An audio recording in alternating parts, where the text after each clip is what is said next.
Food bloggers, hi, how are you today? Thank you so much for tuning in to the Eat Blog Talk podcast. This is the place for food bloggers to get information and inspiration to accelerate your blog's growth and ultimately help you to achieve your freedom, whether that's financial, personal, or professional. I'm Megan Porta. I have been a food blogger for 13 years, so I understand how isolating food blogging can be. I'm on a mission to motivate, inspire, and most importantly, let each and every food blogger, including you, know that you are heard and supported. You are going to want to download our bonus supercut that gives you all the information you need to grow your Instagram account. Go to eatblogtalk.com/Insta growth to download today. Lisa Steele is an author, blogger, and fifth-generation chicken keeper living in Maine. She started her business more than 10 years ago and grew a successful chicken lifestyle blog called Fresh Eggs Daily. In 2022, Lisa got a cookbook deal with HarperCollins, and that started her pivot to egg recipes and cooking. Food bloggers, hello, imagine this, a retreat where learning, growth, and community come together in the most delicious way possible. Join us at the Eat Blog Talk Spring 2025 retreat happening March 6th through 9th in Minneapolis. With only 10 spots available, you are in for a treat that is intimate and very personalized.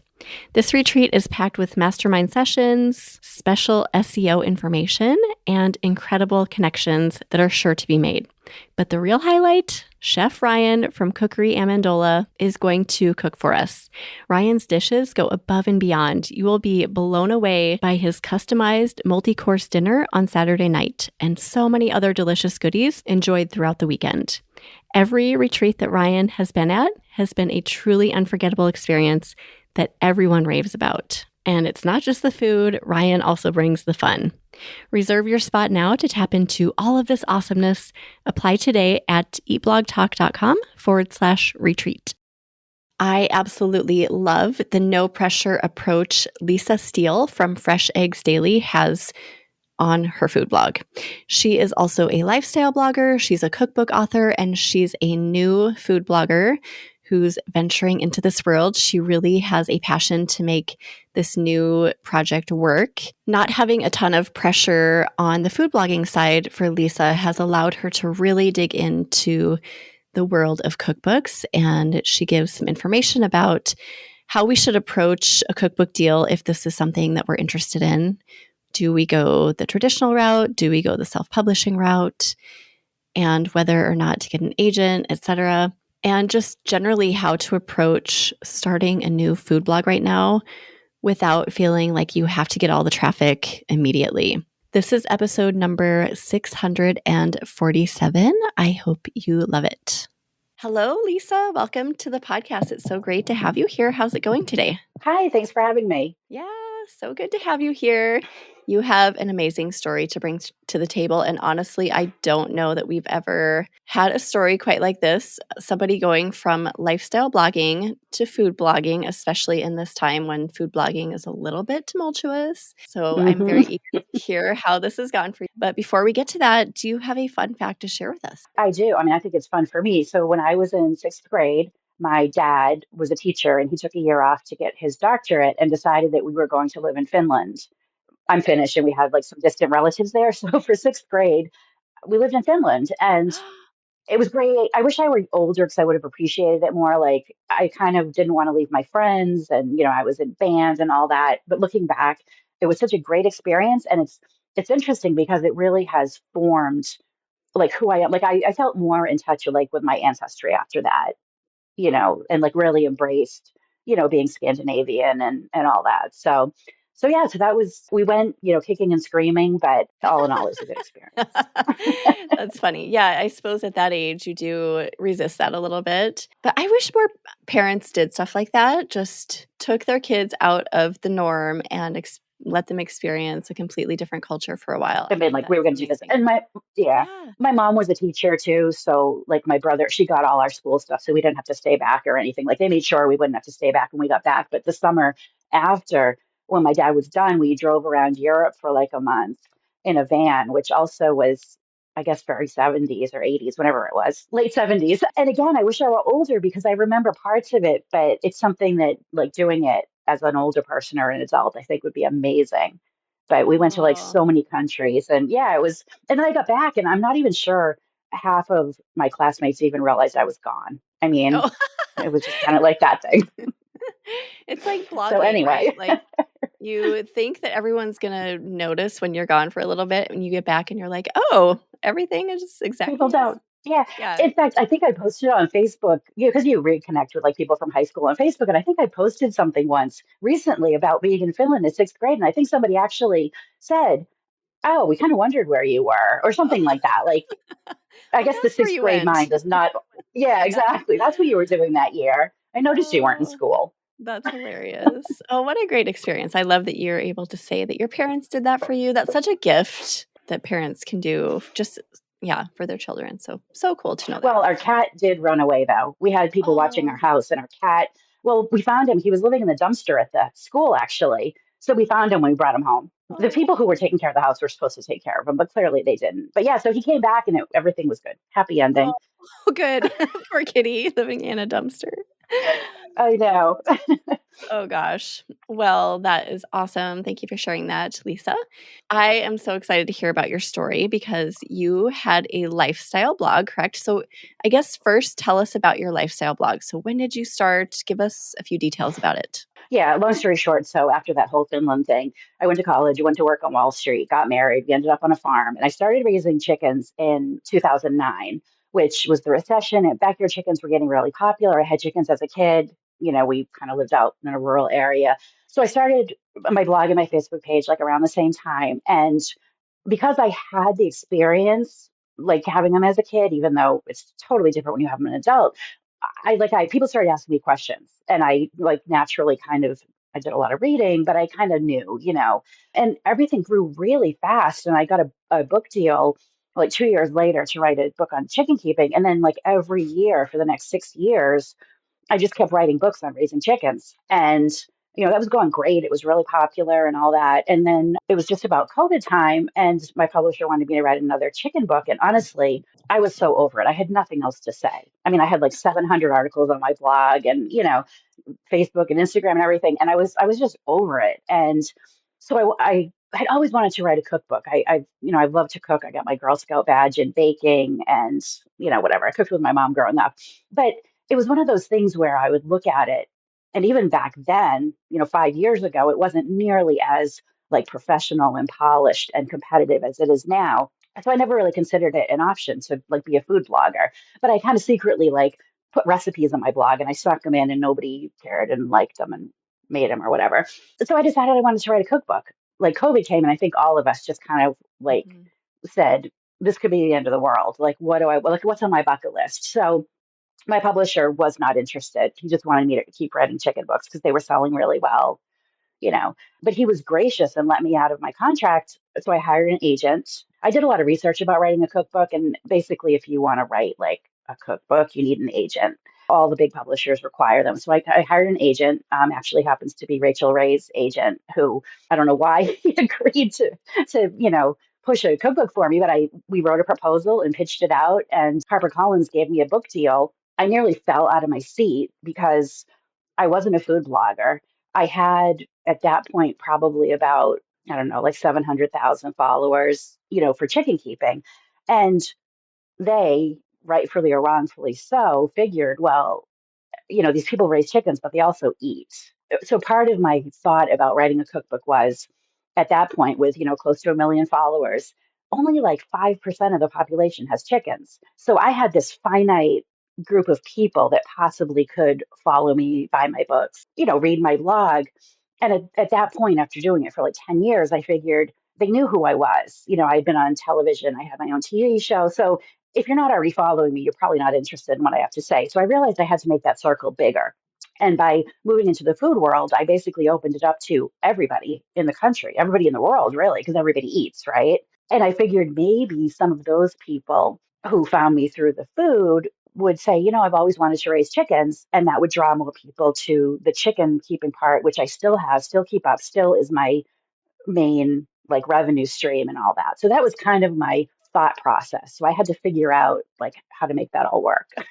So Yeah. my cookbook came out in 2022, February, and it was amazing to not have to talk about chickens anymore and be able to talk about recipes and eggs. And like, it was just different. I needed something after all these years of talking about the same thing. It was really great. And it did open up a lot more avenues. It's a lot easier to get booked on a morning show making a recipe than talking about chickens. Yeah.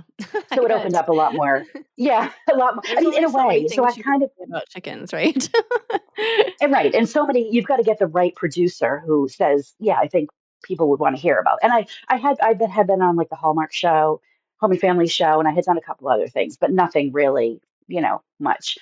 So I kind of went from being like a big fish. I mean, I was speaking at country living fairs and Mother Earth news fairs and writing for magazines and all this. I went from like a big fish in a very small pond to like a teeny tiny fish in this huge, ocean.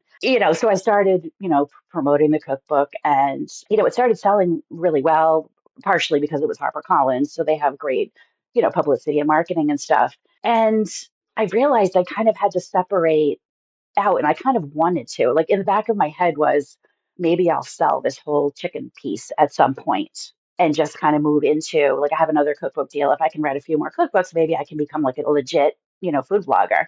So I started a new blog this past June, actually, and moved the 100 or so recipes that I had written over the years, cleaned them up, took new photos, whatever, moved them over to that blog.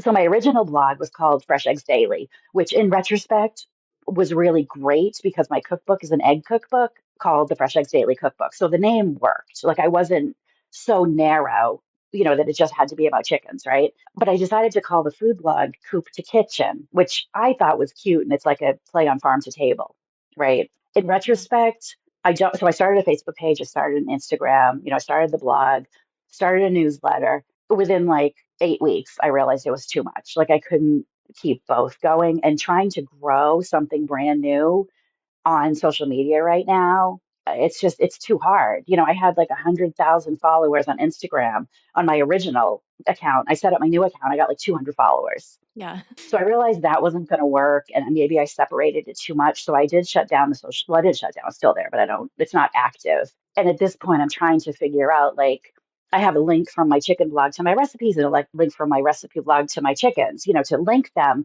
But at this point, they're kind of separate, kind of together, and I'm trying to like I can't completely let go of the chicken stuff because that is where I get most of my blog views and all the ad revenue and stuff. But I really want to focus on the food thing so I'm kind of like in that flux right now. But my food blog since June, it started in June, and I'm getting like maybe 50,000 page views a day.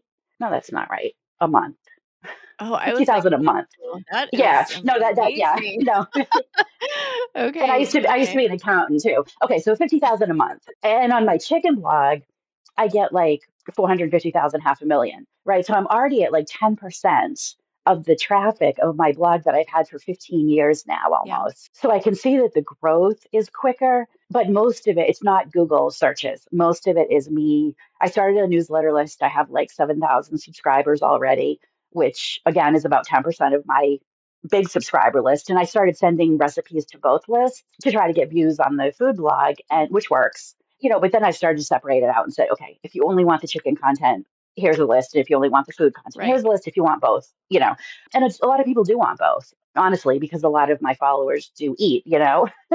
So I can see the food blog thing growing faster than the chicken lifestyle blog did, but it's me driving it. I don't even think I rank on Google. And I'm not, honestly, I'm not really super concerned about that because with that large of a following, I can drive traffic to my blog just through social and my newsletter.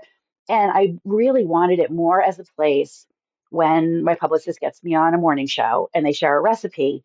Well, I didn't want them sharing the chicken blog because the Yeah. people watching the show are like, we came for a recipe, not chicken. So I really kind of just wanted it as almost like a landing page where they could use the link and be like, here's her blog, and I can, put the cookbook links and stuff like that.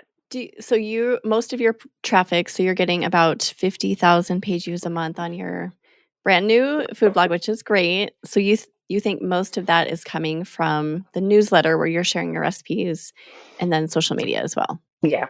Okay. Absolutely. Yeah. Because when I put a new recipe out, which I'm having a blast doing, by the way, because I'm not taking it super seriously. I'm not worried about SEO or whatever. Like I just want it to look nice and be a good recipe. When I push it out, I can get like 4,000 views on it within 24 hours. So Yeah. at this point, that's really more than a single chicken article's getting, just because those have been, I mean, I write maybe one new a month on the chicken blog, maybe not even, maybe one every 8 weeks. I don't want the blog to stagnate, but I don't really have anything else to say. So sometimes I'm just Right. cleaning up an old article, but that is just kind of that gets good Google ranking and draws a lot of traffic, and people have it bookmarked and the links are everywhere and all that.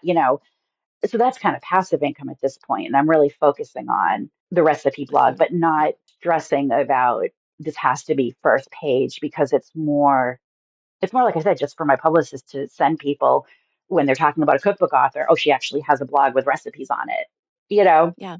I actually love the way you're doing this because you have an established brand already that's supporting your new project. It's taking the pressure off so you don't feel like you have to make this work. And it sounds like you're really enjoying it. So I think there's a lot of fun, it seems like, in just creating the recipes. it is. How many recipes did you have from your lifestyle blog that you transferred over to your new food blog? I had, I guess, about like 125 or so. I had some other really, really old ones that I haven't like cleaned up and not republished yet.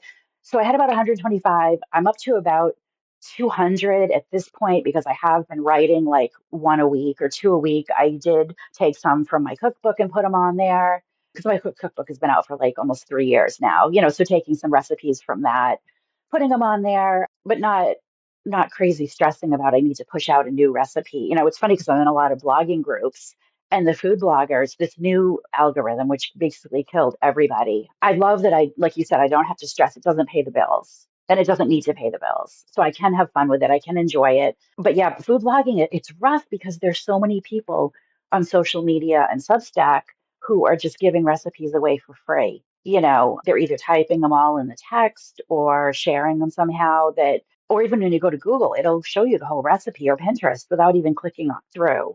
So it's becoming increasingly hard to get people to actually click through to a blog and use a recipe from it. And another reason I think I got the cookbook deal because I think that there probably are, well, every food blogger out there probably wants to write a cookbook, right? Ultimately. And I think that because I kind of slid in from the side, maybe there's a little bit of, I don't know what you'd call it, not really jealousy, but kind of like, hey, I've been a food blogger for 10 years and I don't have a cookbook. But my publisher recognized, rightfully so, I don't have a lot of recipes out there. 'Cause even my mom, when I said I got a cookbook deal, she said, well, why would anyone buy a cookbook when you can get recipes for free online? And I said, well, true. But in my case, I don't really have recipes online. So if somebody wants my recipes, they have to buy the cookbook. And I think that so many food bloggers have thousands and thousands of recipes on their blog that someone would say, well, why would I write the cookbook when I use all these recipes of theirs that I love, but they're all just free on the blog? So I think that's like a catch 22 with food bloggers slash cookbook authors. Yeah. Yeah, that's interesting because I know so many food bloggers too who create cookbooks who take recipes from their blog and put them in the book, but I do think people like them packaged together versus having to sort through a blog. So I think there's value in that. Just here, I'm going to put this together for you in book format. You don't have to go search through my blog. You don't have to look at ads. So Yep. yeah, I can see I both agree with that. I sides. mean, I'm a huge Yeah. cookbook. I own so many cookbooks Yeah, same. because I do like I like to look through them. I just, I'm old school like that. But yeah, it's tough to walk a fine line between how much do you should give out for free and, how much. And interesting, so my first book came out in 2012, and that was my best-selling book by far. Like, I think almost 65,000 copies. My cookbook is number two. And this is talking chicken books that have been out for almost 10 years. And my cookbook like immediately shot up. And I'm sure it'll overtake my first book just because you've got this huge, huge audience, potential audience to buy it, which is Yeah. kind of exciting. So your cookbooks, what years did those come out? So you said It's 2000. February 2022.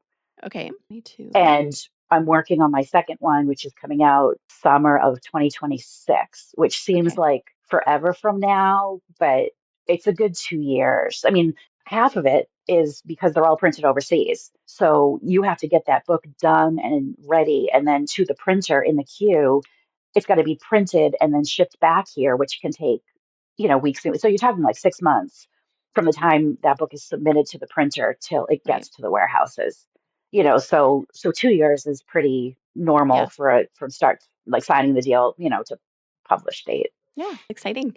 So for On Coop to Kitchen, is it all breakfast, eggs? What is your main? No, it is a good number of egg recipes, mainly because that's what I have a lot of, and that's kind of what like that. So I did sort of niche down. Like I'm not like I wasn't looking to just be like a food blogger or cookbook author. Like I really wanted to focus on eggs. There's not really anybody who is focusing specifically on that. And a lot of the interviews I've done have been, or like magazine, or digital interviews, whatever, like, how should eggs be stored? Like, how do you hard boil an egg? I mean, there's so much to talk about just about eggs, Yeah. not specifically recipes, but eggs. So I'm kind of focusing on like I told my publicist, I want to be the person, like when somebody's writing an article and has a question about eggs, I want to be the person that they think of. So that's kind of like where they're trying to position me. So it is a good portion egg recipes, but there's also recipes that I wouldn't call an egg recipe, but they have eggs in them just because there's eggs in almost everything. Yeah. So I'm not vegetarian by any means. I eat bacon. We don't eat a lot of chicken, but just because eggs are such a great protein, I find myself not eating a ton of meat, and I'm not a great meat cooker anyway. Like I would never write like a steak book or something. I'm not great at cooking meat. So it's not vegetarian, but it does lean heavily towards fruits, vegetables, herbs, eggs, like fresh, seasonal, that kind of stuff. Okay. Easy, elegant. I mean, yeah. Food bloggers, hey, if you have been dreaming of publishing your very own cookbook, now is the time to make it happen with Lulu. Here is the deal. At Lulu, over 6,300 cookbooks were published in 2024, and a staggering 36,000 plus books sold the same year. That could be your recipes shared with food lovers around the world. With Lulu, you can publish and sell your cookbook directly from your website, keeping your audience close while maximizing your revenue. Thousands of creators have turned their cookbook ideas into successful income-generating revenue streams with Lulu's powerful tools and support. This could be your story too. Start reaching your audience in a new way, adding an extra stream of revenue to your business, and seeing your cookbook in the hands of your raving fans. Take control of your cookbook dreams and diversify today. Head to lulu.com and learn how to get started. Your recipes deserve the spotlight they were made for. Again, go to lulu.com to get started today. So egg focused, but also you give information about eggs too, which I like. So you're like the egg lady. If anyone wants to know about eggs, they come to you. Yeah, and that's kind of where I wanted to. So for my second book, I wanted to do another egg cookbook because I have stacks and stacks. Like as soon as my mom heard I was writing a cookbook, she started mailing me like magazine recipes and calling me with ideas, and she'd see something on TV and whatever. So I could write 10 more egg cookbooks and never run out of recipes. But my agent said like follow-up sequel cookbooks don't tend to sell as well. So Okay. he wanted it to be more like a farm to table, which I was absolutely again, like maybe 10 years ago that would have been exciting. Farm to Yeah. table is not exciting right now, Yeah. So I really dug my heels in and did not want to do that. I lost the battle. He Yeah. pitched.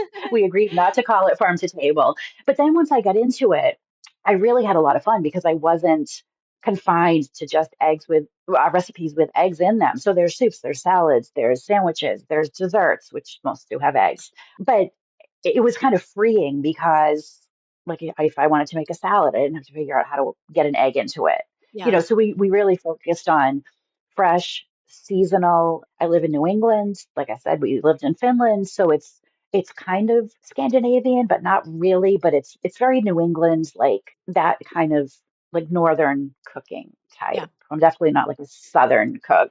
Gotcha. So Yeah. Okay. So I'm curious about where you see your blogs going in the future. So you've got your established Fresh Eggs Daily, your new food blog, which you seem super passionate about, and then you have social media for each, but you're not focusing on all of that. Where do you see maybe a year down the road? Where do you see this going? okay, it's got to be like a year and a half. So my next Okay. cookbook comes Sure. out. Yeah. Yeah, So there my you go. so in a perfect world, this next cookbook would come out. It will sell great, better than the first one. I'll get another cookbook deal. I think at that point I would feel comfortable enough that I would probably look to sell the original Fresh Eggs Daily because that was kind of my long-term goal. Like I don't want to do this forever and I wanted to build something where I could get it to a point where I could sell it. The blog, the social media, whatever. It would have to be for the right price, obviously, but that's kind of my Yeah. goal. If I could know that I had more cookbooks in me and could kind of like replace that income with that and just focus on the cooking. I think that's where I would like to go. You really would like to be a cookbook focused business with the food blog as a passion project and something that supports the cookbooks. Yeah. Okay. So I have a line of products, like poultry products, natural poultry products that I launched in 2018. They sell on Amazon and Chewy. We just went into retail this year. We've got like 20 more products coming out next year. What I didn't really make public is I actually sold that line this year. So I no longer own it, but I'm keeping my hands in it as kind of like creative director marketing. So I'm still the face behind it. So they're paying me to use my brand name, use my trademark. And that's kind of how I see the blog and the social going is that I step away, but obviously the value is in my name, my content, whatever. So some kind of deal where they could like license my trademark and I could still maybe, get some royalties from it or something, but it could keep going and I would kind of be like the silent partner, but still, like the face of it. Yeah. Would you continue to try to get Google traffic, Pinterest traffic, additional traffic once you sell your Fresh Eggs Daily blog Yeah, to your and food that's the blog? sticky part. Yeah. That would be the sticky part because I set up a separate Pinterest, but it's kind of discouraging to have like 12 followers when I've got, 56,000 in my original one. So the other thought would be sell the original blog, or maybe Facebook because whatever, but keep my Instagram and Pinterest and just change the name. So keep the accounts with the followers and change the name and like Coop the Kitchen, I thought it was so clever. No one else really seems to. So I feel like maybe I should have called the food blog like Fresh Eggs Daily Recipes or something. So that's kind of where I am. Why do you think people don't like that? I just think that Fresh Eggs Daily is so well established that, Oh, yeah. no one was really embracing it. So that's a piece I have to figure out. Like maybe I would tell my blog, but say you have to change the name, and Facebook, but you have to change the name, but you can have all the following and all the, Google juice that my blog has. Because Yeah. I don't know, I was really trying to get away from the Fresh Eggs Daily and I did not want my cookbook to be called the Fresh Eggs Daily Cookbook. I just didn't. I didn't think it was catchy, And they said, but you've got this brand that you've built that has value. You kind of have to call it that. So when you search Amazon, the products come up, my books come up, the cookbook comes up, which is why you hire professionals to do things because they, do know best because this is Yeah. what they do, you know. So that's kind of like where I am now. And I'm not making any Yeah. quick moves, but yeah. So, and obviously something like, if a book made the New York Times bestseller list, or if I won a James Beard Award or something like that, at that point I would be like, bye bye chickens. I'm, full on Right. into this cooking world. But for now, like I said, I'm such a small fish that to try to rank, like it would be so frustrating and discouraging. And I just don't really have it in me to do that. I just want to enjoy what I'm doing. I appreciate that. It is really hard, but it is possible too. So don't rule it out completely, especially if you are passionate about it, which it sounds like you are, and you are determined to keep going with it. You can rank. I know there was a blogger in my mastermind group this past year who was brand new a year ago. And she had, I think at the end of the year, she had, gosh, like over 150,000 page views a month from like Pinterest alone. So it is so possible to do it. I think see it as a long game and eventually it's going to Yeah. pay off. You've got the passion there. But I would love to get your thoughts on cookbooks because I know, like you said earlier, a lot of food bloggers do want to create cookbooks. Do you have, I guess, advice, encouragement for people who do want to explore that venture, but maybe don't have the following that you had on your lifestyle blog? Yeah, I know a lot of people will self-publish. They either try to get an agent or try to get a deal and don't get one. And so they self-publish. And especially those, with large followings, that wasn't something that I was ever interested in because for me, it wasn't, but like I probably could have made more money like short term. It's like a quick money grab because you're making, I mean, I make like, 87 cents a copy when a cookbook sells. But for me, it was more for the authority, for the expertise, for, the morning shows to say, oh, HarperCollins published this cookbook. Like it was to be seen as more legit. I think especially for someone without a food blog, I think I needed to have like a real publisher behind me. My original chicken publisher finally did agree to do a cookbook, but it would have been soft cover like my other chicken books. I would have taken my own photography, which I'm not, I mean, I've gotten better. I mean, I look at some of my old recipes and they're so bad. So I have gotten better, but if I was going to write a cookbook and put all the time and the effort and the energy into writing and promoting it. I wanted it to be like the cookbook. Like I wanted it hardcover. I wanted it like, pictures for every recipe. I wanted professional photography. I wanted a publicist to promote it, and all that. So for me, the only choice was to hire an agent and go for like the big five or seven or however many, of the big cookbook publishers there are. There are other smaller cookbook publishers who, I mean, unfortunately, they do look for people with large followings, especially on TikTok and Instagram, and they're going to these people and giving them deals, either a flat fee, which I would run and screen. I mean, if anybody offers you a flat fee for writing a cookbook, run fast, because it's not a good deal. And there's mid-size who probably don't require an agent. So you have to like look at their websites and figure out. But I think, and from what I've seen, because I get the bestseller lists every week from my agent with how many books have sold and all that, and I subscribe to Publishers Weekly. What they're finding out is that a large following does not always translate into huge book sales. Like the people with huge followings on social, their pre-sales would be big because all the people that follow them Yeah. want the book and they buy it. And then after the book comes out, it's like crickets because their core following has bought the book. Nobody Right. else That in the makes world sense. knows who they Yeah. are, you Yeah. know? So I think that they've been burned by giving some of these people with huge followings these huge advances, and the books are falling flat. So I think that this year we're going to see a lot less of that because they just realize that just because someone follows somebody on TikTok doesn't mean they're going to lay out $30 for a cookbook. Yeah. So I think they're going to be more deliberate on who they give deals to, and it's going to be more about engagement and like true followers and also your demographic. I mean, if you've got a bunch of 14-year-olds following you, you're probably not going to sell a lot of cookbooks. I think my TV show on PBS is definitely draws cookbook sales. It draws a little bit of social following, but the average person watching PBS is not scrolling Instagram all day.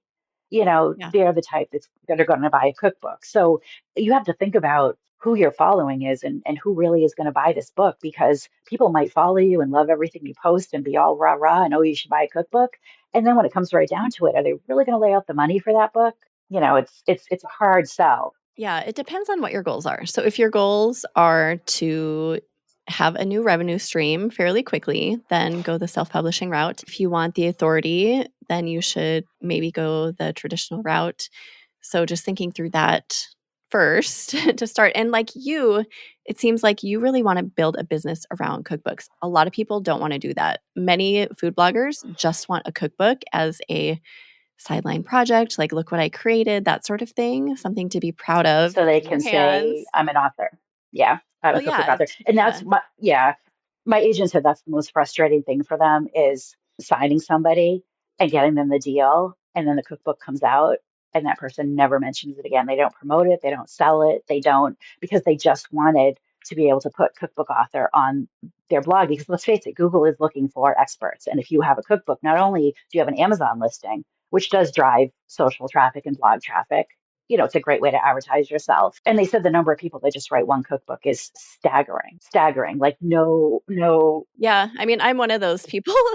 I did, and I think that my story probably aligns with a lot of people's story. It seems like such a good idea. And then like my blog has always been my main focus. But I wanted the experience of writing a cookbook. I loved the recipes that went into it and all of that. But once it was done, I was exhausted. I wanted to cry for months. And I did not anticipate that. And I think a lot of people go through the same thing where they're like, whoa, that was a huge I agree. undertaking. I did not know what I was getting myself into. So just to give that perspective too, That's a good point. from, It's not always yeah, just because they just want to write one and say they wrote one. It, right, it is.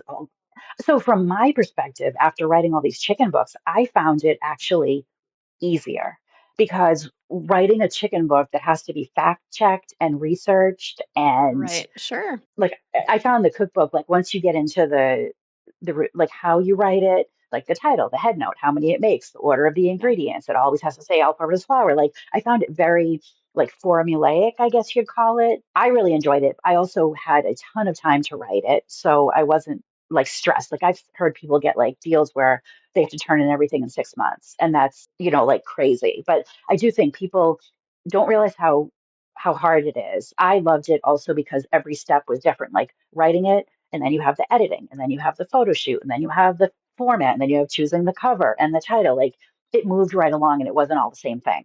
And it was so different than writing chicken books. I also think if someone has a successful food blog, you're not going to see the monetary, like unless you get a huge advance. And the cookbook advances can range from like $5,000 probably to $250,000. Like the range is huge, right? I think that initial monetary, like I have not seen a royalty from my cookbook yet because I'm still working off my advance, Yeah. right? So when I get my royalty statement and there's no check attached, it's kind of discouraging. Whereas your food blog, you earn money every day. So if you're earning, say, $400 a day on your food blog, well, writing a cookbook and getting a royalty check for $1,000 after a whole year, you're kind of like, you Yeah. know, what is this? But like you said, it's a long game. So like I think all told, I've sold like over 200,000 books and it's all passive income, right? So it's not like the constant grind of keeping your blog up. So it definitely is a marathon. When you write a book, it's not, that Yeah. 2 months before it comes out and a month after. It's like, years as long as it stays in print. Yeah, I think once you go through the process, whether you're a blogger wanting to write a cookbook or a cookbook author wanting to write a blog, honestly. Write I another one. mean, Yeah. yeah, you know exactly where people are at when you talk to them because you can feel the passion behind the project. And then I was just going to ask you, Lisa, if you had someone talking to you who was like, okay, I have this established non food blog and I'm starting a food blog, what would your advice to them be and any words of encouragement to them? Yeah, it would be don't count on it as your main income. Like consider it like a side gig. Especially, I mean, I just found it really, really hard I know people run multiple social medias and all that. I just found it incredibly difficult to run more than one. I don't even have a personal Instagram because even that was too much. I just need to focus on the one. So I would say, like you said, know why you're doing it and what your goals are. And everything you do should like bring you closer to that goal. So it's just me. I mean, I have like an accountant and an agent and a publicist, whatever, but I don't have an assistant or anything. So at the end of each year, it's really important for me to go through what I'm doing and what I'm spending my time on. And anything that either doesn't earn me money or I love gets ditched, which is part of why I sold the product line because I did not enjoy it. It was causing me a ton of stress. And I kind of figured I just needed to get rid of it. So I drop and I really streamline and say, like, what are my goals for the next year, next 5 years? Is what I'm doing bringing me closer to that goal? If it's not, even if everyone says you have to be doing it, I don't do it because for me, it doesn't make sense. So you have to not like listen to what other people are doing and really focus on like, is this getting me closer to my goals, which is different than your goals and from everybody else's goals. Yeah, and it has to align with what you really truly want deep down inside, right? You can't be working on a project that doesn't align. Tuning into that as well. I love your story. I think this is so encouraging that you can switch completely niches. You can go from a lifestyle blog to a food blog and cookbook writing and find success in all areas. Is there anything you feel like we should touch on before we start saying goodbye, Lisa? I guess I should mention one thing that surprised me about the food blogging, which shouldn't Yeah. have, because like I said, I've been part of blogger groups, but it's the people who, you share a recipe for like grilled salmon with dill, and someone says, I'm allergic to fish and I don't like dill. What could I substitute? And you're like, this just isn't the recipe for you. Like I had Yeah. seen it and, kind of laughed about it, but now firsthand I mean, I had someone on Amazon leave a review for my book and say there were too many egg recipes. And I was like, it's an egg cookbook. Like Oh gosh. the level Unaware. Yeah. of what these people, and yeah, I'm sure you see it on social media too. It's like, I'm allergic to peanuts. What else can I use? It's like, well, it's peanut butter cookies. So probably Yeah. not the recipe. Like scroll on, but in general, you have to have a thick skin, no matter what niche you're in. Yeah. Social media is just rough and ugly and It is. not for the faint of heart. So yeah, Yeah. you can't take it personally, and you have to just kind of laugh all the way to the bank. And my mom will say, I don't know how you deal with these horrible people. I'm like, Mom, I don't have to go to work and sit in a cubicle all day. So like that goes a long way, and I can pour a glass of wine at any time during the day and, you know, just kind of check out and be like, Yeah, it is not worth it. I have learned that too over the years. It is so not worth it to focus on those people, to give them even the minutest bit of attention at all. So yeah, move on next, because there are plenty of people who love your content, who love you, and who come for the right reasons, right? yeah. And you can't, I mean, I just like either delete, block. I mean, it cracks me up when people argue with you on your page because 14 paragraphs telling you how horrible you are, and all you have to do is hit the delete and block button. It takes you like 2 seconds. You're like, bye bye. Glad you wasted 20 minutes of your time doing that. Yeah. So Thank you for sharing the story. I love it. It was such a pleasure to talk to Lisa. same. Yeah. And do you have a favorite quote or words of inspiration to leave us with? Oh, and I guess from what, yes. So P. Allen Smith, who some people like, he's kind of like the Martha Stewart of the South. He has a garden and a TV show on PBS, whatever. He said to me years ago, invited me to his farm, and I was kind of just starting out and kind of just discouraged. And he said to me, you truly know you're a success when you have haters. He said, people don't hate on people that aren't successful. And I have carried that with me. And from what we were just talking about, you can't take it personally, and you have to realize that everybody deals with it. Yeah. You just got to carry on. And he said the worst thing is for no one to be indifferent. Like, you don't want people to be indifferent about you. And if people love you, there are going to be people who hate you. You've got to take a stance. So, Great perspective. Keep that in mind. my advice. Yes, we will put together a show notes page for you, Lisa. If you want to go check those out, head to eatblogtalk.com/fresh eggs daily. So tell everyone where they can find you. We've mentioned your blogs and your cookbook, but why don't you spell it all out for us? Yeah, basically at Fresh Eggs Daily until further notice and until Coop to Kitchen takes off. It's just at Fresh Eggs Daily. My first book was Fresh Eggs Daily. My cookbook's Fresh Eggs Daily cookbook. So I just made it easy. Pinterest, Instagram, Facebook, Substack, blog, everything. And the blog is the hub. I mean, that's all the links are pretty much there. So that's where I am. Awesome. Well, I hope you guys go check Lisa out and all of her egg information. It sounds like you are the go-to place for eggs. So need that, go check it out. Thank you again, Lisa, for being here. And thank you for listening, food bloggers. I will see you next time. Thank you so much for listening to this episode of Eat Blog Talk. Please share this episode with a friend who would benefit from tuning in. I will see you next time.